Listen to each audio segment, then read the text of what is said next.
Everyone, welcome to Manas Academy. दोस्तों, जैसा कि आप लोग जानते हैं, हमारी ये सीरीज़ SWD फ्री कोचिंग के एंट्रेंस एग्ज़ाम के लिए चल रही है। तो आज इसी कड़ी में हम लेकर आए हैं हिस्ट्री के बहुत ही इम्पोर्टेंट 60 प्रश्न जो कि विभिन्न परीक्षाओं में बार बार पूछे जाते हैं।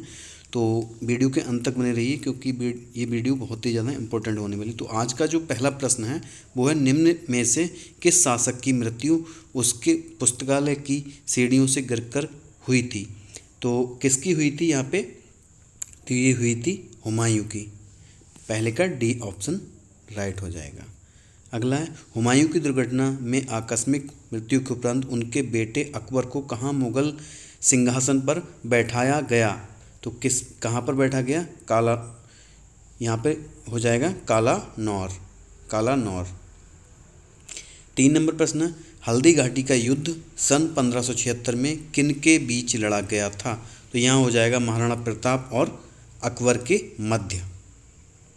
अगला प्रश्न 4 नंबर, जजिया फिर से लगाने वाले मुगल शासक का नाम लिखिए। तो यहाँ पे क्या हो जाएगा? यहाँ पे हो जाएगा औरंगजेब। अगला है, संगमरमर पर पित्रा ड्यूरा या रंगीन पत्थर की जड़ाई का काम के समय में बहुत लोकप्रिय हुआ। कौन लोकप्रिय हुआ? तो यहाँ पे हो जाएंगे शाहजहाँ, जिन्होंने कि आगरा के ताजमहल का निर्माण कराया था।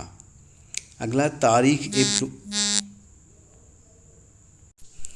अगला प्रश्न है, तारीख ए फिरोज शाही के लेखक हैं। तारीख ए फिरोज शाही के लेखक कौन हैं? तो यहाँ पे हो जाएगा जियाउद्दीन बरनी। ये बहुत ही इम्पोर्टेंट प्रश्न है, इसको आप नोट कर लीजिए। बहुत ही इम्पोर्टेंट प्रश्न है। और इसका PDF चाहिए तो हमारे टेलीग्राम चैनल की लिंक डिस्क्रिप्शन में, उससे आप जुड़ जाइए जिससे कि आपको PDF भी मिल जाए। अगला है, हुमायूं नामा के लेखक कौन थे? हुमायूं नामा के लेखक कौन थे? तो यहाँ पे हो जाएगा गुलबदन बेगम। अगला है, निम्न में से कौन से संत शिवाजी के समकालीन थे? शंकराचार्य, नामदेव, चैतन्य या तुकाराम? तो यहाँ पे जो राइट आंसर है वो कौन सा हो जाएगा? तुकाराम। तुकाराम। अगला देखते हैं, भारत में शासन करने वाले दिए गए शासकों का काल क्रमानुसार सही क्रम क्या है? तो सही क्रम क्या है ये बताना है आपको। तो यहाँ पे जैसा कि हम जानते हैं, सबसे पहले कौन सा आ जाए? गुलाम वंश के इल्तुतमिश, उसके बाद आ जाएंगे खिलजी वंश के अलाउद्दीन खिलजी, फिर शेरशाह सूरी, उसके बाद अकबर आ जाएंगे। तो ये जिसमें है वो आप देख लीजिए। तो ये कौन सा हो जाएगा? यहाँ पे हो जाएगा सी ऑप्शन करेक्ट हो जाएगा। सबसे पहले इल्तुतमिश, फिर अलाउद्दीन खिलजी, उसके बाद शेरशाह सूरी, फिर अकबर। अगला है, वास्को डी गामा किस वर्ष कालीकट में उतरा? तो किस वर्ष आया? 1234, 1681, 1394 या फिर 1498? तो यहाँ पे राइट आंसर हो जाएगा 1498। 1498। अगला है, भारत में BOC का गठन निम्नलिखित में से किसके द्वारा किया गया? किसके द्वारा किया गया था? तो 11 नंबर का प्रश्न, इसके फ्रेंच, पुर्तगाली, डच या ब्रिटिश? तो यहाँ पे जो राइट आंसर है वो क्या हो जाएगा आपका? डच। डच सही हो जाएगा। 12 नंबर प्रश्न, जब ईस्ट इंडिया कंपनी की स्थापना हुई तब भारत पर निम्नलिखित में से किसका शासन था? तो किसका शासन था? गुप्त सम्राट का, शुंग सम्राट का, मुगल सम्राट का या फिर मौर्य सम्राट का? तो यहाँ पे कौन सा हो जाएगा? यहाँ पे हो जाएगा मुगल सम्राट का, क्योंकि ये सब एंशिएंट के हैं, बाकी ये मेडिवल का है। तो मेडिवल में ही आए थे, इसलिए मुगल सम्राट। सिराज उद्दौला किस युद्ध में अंग्रेजों से पराजित हुआ था? तो किस में हुआ था? बांडीवास, प्लासी, बक्सर या फिर इनमें से कोई नहीं? तो किस में हुआ था ये आपको बताना है। तो यहाँ पे क्या हो जाएगा? प्लासी, जो कि हुई थी 1757 में। 1757 में। और बक्सर की बात करें तो 1764 में। ठीक है, ये शुजाउद्दौला वाला है। 1764 शुजाउद्दौला, 1757 सिराजुद्दौला वाला। ये इसमें कन्फ्यूजन होता है, तो आप नोट कर लीजिए। बंगाल के प्रथम गवर्नर जनरल कौन थे? बंगाल के प्रथम गवर्नर जनरल कौन थे? यहाँ पे Lord Ripon, Lord Lytton, Lord Warren Hastings. तो यहाँ पे हो जाएगा लॉर्ड वारेन हेस्टिंग्स। अगला है डलहौजी ने भारत में ब्रिटिश साम्राज्य के लिए कब्जे में लिया।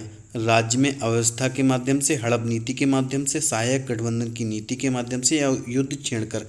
तो यहाँ पे सब जानते हैं, यहाँ पे हो जाएगा हड़प नीति के माध्यम से, यानी कि ऑप्शन नंबर बी। अगला है इनमें से कौन हड़प नीति का कट्टर समर्थक था। तो यहाँ पे वही प्रश्न है दोबारा, तो यहाँ पे हो जाएगा लॉर्ड डलहौजी।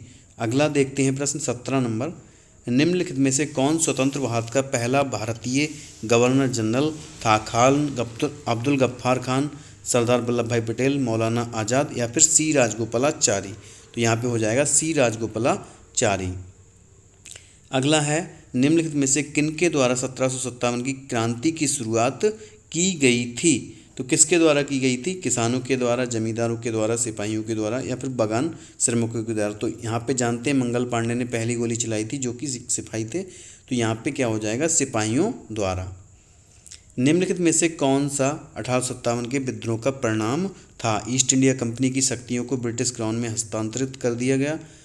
अंग्रेजों ने फैसला किया कि सेना में भारतीय सैनिकों का अनुपात बढ़ाया जाए।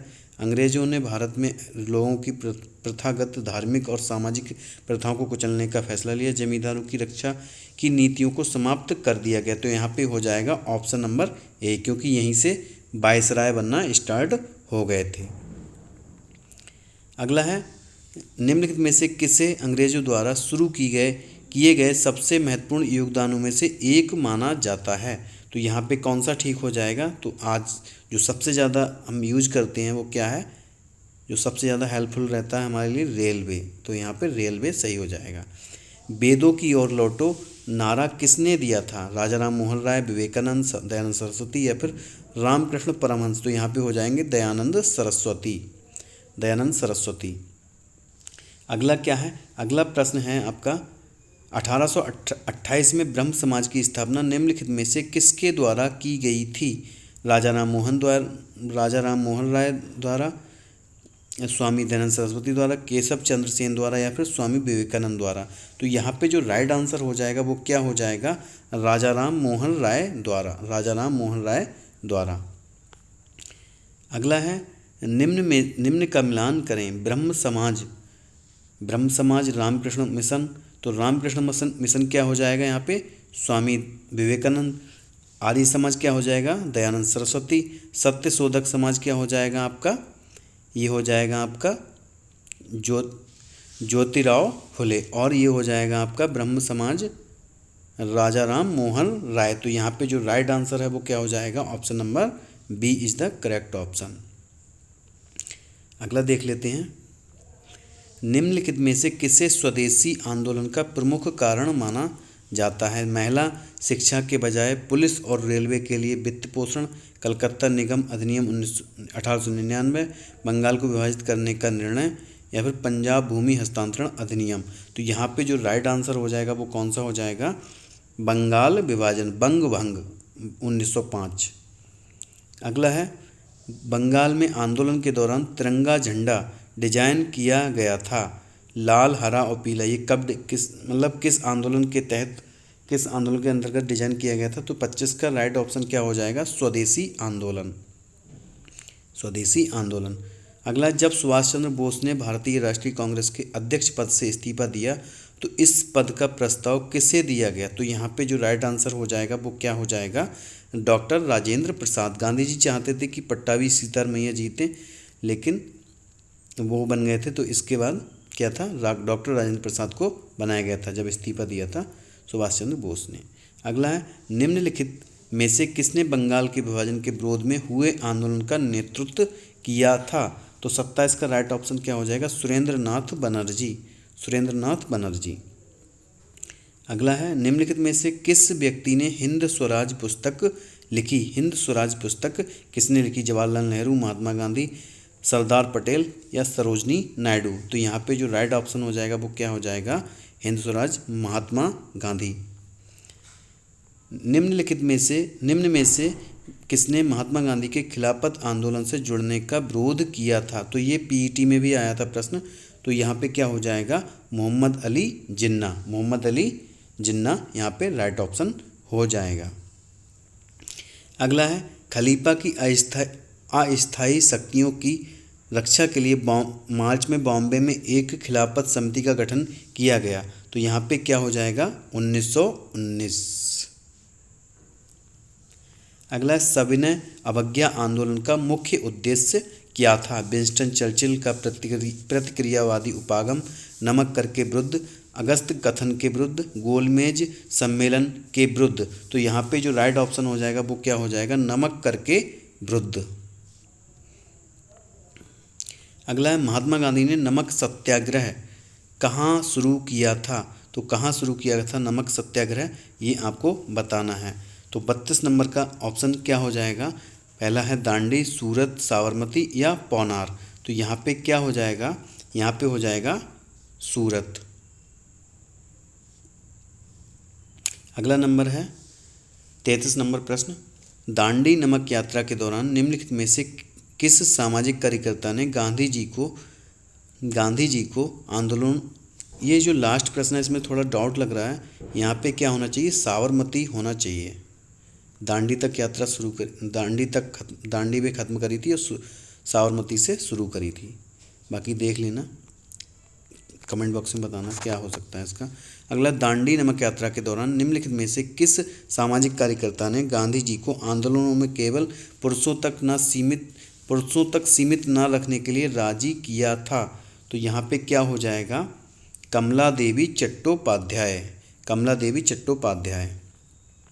34 नंबर प्रश्न है, 1930 में महात्मा गांधी द्वारा सविनय अवज्ञा आंदोलन शुरू करने का कारण था। तो क्या कारण था यहाँ पे देखना है। इनमें से कोई नहीं, लोगों से पूर्ण स्वराज प्रतिज्ञा लेने के लिए कहने हेतु, ब्रिटिश शासन की बुराइयों को दूर करने के लिए 11 सूत्री कार्यक्रम वाले एक पत्र के माध्यम से वायसराय को बताना। तो यहाँ पे राइट आंसर हो जाएगा आपका सी।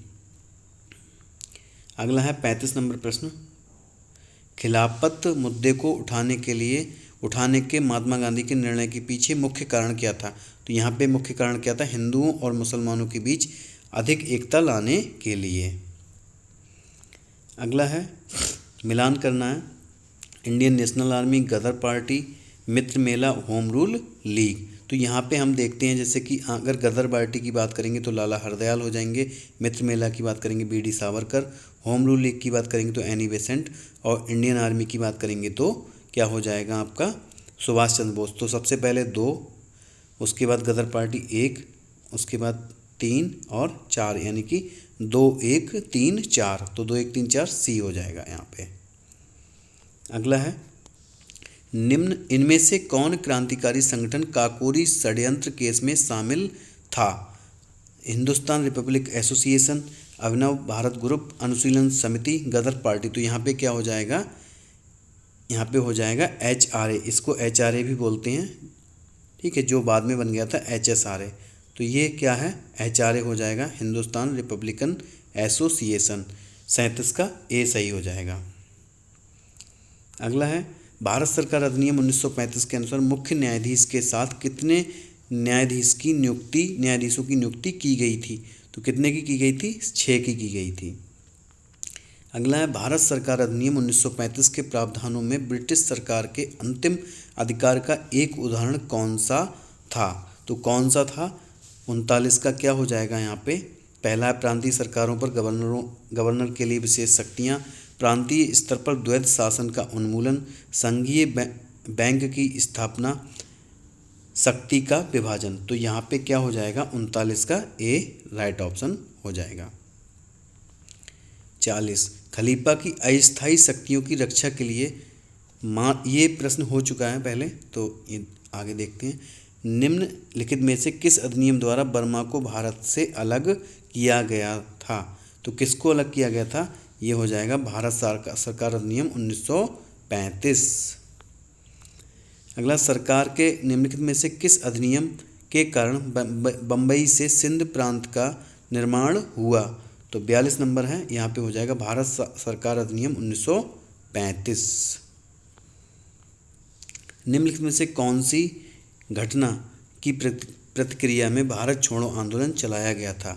तो यह है क्रिप्स मिशन की विफलता। अगला प्रसिद्ध युद्ध का नारा दिल्ली चलो किसने दिया था? चलो दिल्ली या दिल्ली दिल्ली चलो किसने दिया था? तो 44 नंबर का क्या हो जाएगा? सुभाष चंद्र बोस। सुभाष चंद्र बोस। भारत को ब्रिटिश नियंत्रण से मुक्त करने के लिए भारतीय राष्ट्रीय सेना का गठन किसने किया था? तो किसने किया था? सुभाष चंद्र बोस ने किया था। फॉरवर्ड ब्लॉक की स्थापना निम्नलिखित में से किसके द्वारा की गई थी? किसके द्वारा की गई थी? सुभाष चंद्र बोस के द्वारा की गई थी। अगला, पूर्ण स्वराज की मांग करने वाले प्रथम कार्यकर्ता का नाम बताइए। ये लास्ट ईयर आया था आपका यूपी पीईटी में। तो यहाँ पे पहला मगफूर अहमद आज़ादी, बिपिन चंद्र पाल, बाल गंगाधर तिलक। यहाँ पे हो जाएगा हसरत मोहानी। हसरत मोहानी। अगला है, ब्रिटिश ने निम्नलिखित में से किस भाषा को भारतीय समाज में प्रस्तुत करने की उत्सुकता दिखाई? ये भी पीईटी का है पिछले साल का। तो यहाँ पे संस्कृत, हिंदी या फिर अंग्रेजी। तो जो भारतीय समाज को में प्रस्तुत करने की उत्सुकता दिखाई थी ब्रिटिश ने, तो क्या हो जाएगा? इंग्लिश। इंग्लिश को ही बढ़ावा देना चाहते थे वो, तो ये हो जाएगा। अगला, राष्ट्रवाद की पहली अभिव्यक्ति निम्नलिखित में से किस क्रांति के साथ हुई? किस क्रांति के साथ हुई? तो यहाँ पे हो जाएगा अमेरिकी क्रांति। अमेरिकी क्रांति। अगला है, भूदान ग्रामदान आंदोलन निम्नलिखित में से किसके द्वारा शुरू किया गया था? ये विनोबा भावे के द्वारा शुरू किया गया था और ये रेमन मैग्सेसे के फर्स्ट विनर हैं। रेमन मैग्सेसे के फर्स्ट विनर हैं ये इंडिया की तरफ से। अगला देख लेते हैं। अगला है, सन 1915-16 में किसके नेतृत्व में 2 होम रूल लीग शुरू हुई? तो यहाँ पे हुई थी लोकमान्य तिलक और एनी बेसेंट और लोकमान्य तिलक। अगला है, इनमें से किसे भारत के ग्रैंड ओल्ड मैन के नाम से जाना जाता है? तो यहाँ पे दादा भाई नौरोजी। ये 2021 यूपी पीटी में पूछा गया था। अगला देखते हैं, साइमन कमीशन किस वर्ष भारत में प्रथम बार आया? तो 53 का क्या हो जाएगा यहाँ पे? 1928। अगला है, भारतीय राष्ट्रीय कांग्रेस द्वारा किस अधिवेशन में ऐतिहासिक पूर्ण स्वराज का प्रस्ताव पारित किया गया? तो यहाँ पे हो जाएगा आपका लखनऊ, कराची, लाहौर या फिर बम्बई। तो यहाँ पे लाहौर हो जाएगा। अगला है, निम्नलिखित में से किसे शेर ए बलिया नाम से जाना जाता है? तो यहाँ पे हो जाएगा चित्तू पांडे। चित्तू पांडे। 55 का सी। अगला 56, सर्वेंट्स ऑफ इंडिया सोसाइटी की स्थापना द्वारा 1905 में कल्याणकारी कार्यों में विभिन्न जातियों और धर्मों के भारतीयों को एकजुट करने और प्रशिक्षित करने के लिए की गई थी। राजा राम मोहन राय, लाला लाजपत राय, सी.आर. दास, गोपाल कृष्ण गोखले। तो यहाँ पे राइट ऑप्शन हो जाएगा क्या? गोपाल कृष्ण गोखले। अगला है, निम्नलिखित में से किस ब्रिटिश मिशन योजना ने पाकिस्तान की मांग को अमान्य कर दिया था? 57 नंबर का प्रश्न जो उत्तर हो जाएगा वो क्या हो जाएगा? Cabinet mission. अगला 58 नंबर है, रविन्द्रनाथ टैगोर ने किस नरसंहार के विरोध में नाइटहुड की उपाधि लौटा दी? तो ये है जलियांवाला बाग नरसंहार 1919। मुस्लिम लीग के लाहौर सत्र में पाकिस्तान की मांग की गई थी। मुस्लिम लीग के लाहौर सत्र में पाकिस्तान की मांग की गई थी 1932, 1936, 1940 और 1942। तो यहाँ पे राइट हो जाएगा 1940। आज का जो लास्ट प्रश्न है वो क्या है? निम्नलिखित में से किसने सबसे पहले धन निकासी का सिद्धांत प्रतिपादित किया? तो यहाँ पे हो जाएगा दादा भाई नौरोजी। आज की क्लास कैसे लगी वो कमेंट बॉक्स में ज़रूर बताना और ऐसी ही सीरीज़ के लिए जुड़े रहिए। और आने वाले समय में हम कल या परसों हम आपको करंट भी कराने वाले हैं, तो जुड़े रहिए हमारे साथ। और जिसने भी चैनल को सब्सक्राइब नहीं किया है वो सब्सक्राइब कर लेंगे। धन्यवाद दोस्तों। जय हिंद।